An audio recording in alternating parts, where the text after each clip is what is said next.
कुछ लोग ऐसा सोचते हैं कि परिश्रम करने की आवश्यकता ही क्या है। इस प्रकृति ने हमें सब कुछ दिया है, जन्म दिया है, जीवन दिया है। ये प्रकृति हमारा पालन पोषण भी कर ही लेगी। आप बताइए, कभी आपने देखा है सिंह को सेवा करते हुए? नहीं ना। कभी आपने देखा है पक्षी को चाकरी करते हुए? नहीं ना। फिर भी उनका पेट तो भरता ही है। चलिए, आपकी ये बात मैं मान लेता। अब आप मेरे एक प्रश्न का उत्तर दीजिए। कभी आपने देखा है कोई जीव स्वयं चल के सिंह के मुख में आके बैठा हो और उसने कहा हो कि मुझे आप खा लीजिए, अपना भोजन बना लीजिए, अपना पेट भर लीजिए? ऐसा तो कभी नहीं हुआ। सिंह को उसका भोजन वन में मिल जाता है, किंतु आखेट उसे ही करना पड़ता है। यदि उसने नहीं किया तो वो तो कहीं भूखा मर जाए।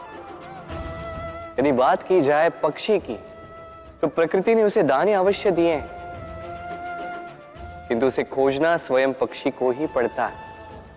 स्वयं को जीवित रखने के लिए घोंसला बनाना पड़ता है, जिसके लिए भी अत्यधिक परिश्रम करने पड़ते हैं।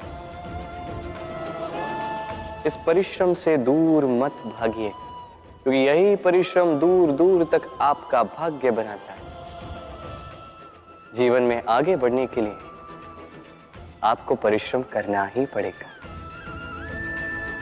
तो आइए और मेरे साथ प्रेम से कहिए, राधे राधे। विवाह, विवाह का स्त्री के जीवन में क्या महत्व होता है? चलिए बात करते हैं हम रुक्मिणी की। एक स्त्री जिसने पवित्र मंशा से किसी को चाहा, उससे विवाह की इच्छा की। अब विवाह यानी पानी का, यानी किसी का हाथ थाम कर आगे का समस्त जीवन उसी के संग व्यतीत करना। अब मेरा हाथ थाम कर रुक्मिणी को विवाह सुख तो अवश्य मिला, किंतु उसकी ये प्रेम यात्रा, इसका अंत नहीं हुआ, ये तो बस आरंभ हुई।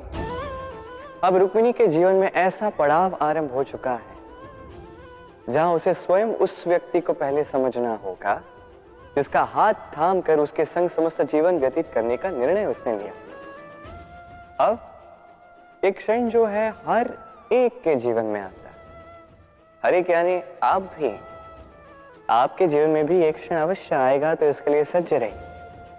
अपने मन में जितने भी विकार हैं उन्हें कहीं त्याग दीजिए और परिशुद्ध प्रेम से, पवित्र मन से जीवन साथी को समझने का प्रयास कीजिए, बिना किसी अपेक्षाओं के। यदि ऐसा करोगे तभी इस कठिन परीक्षा में उत्तीर्ण होगे, अन्यथा नहीं।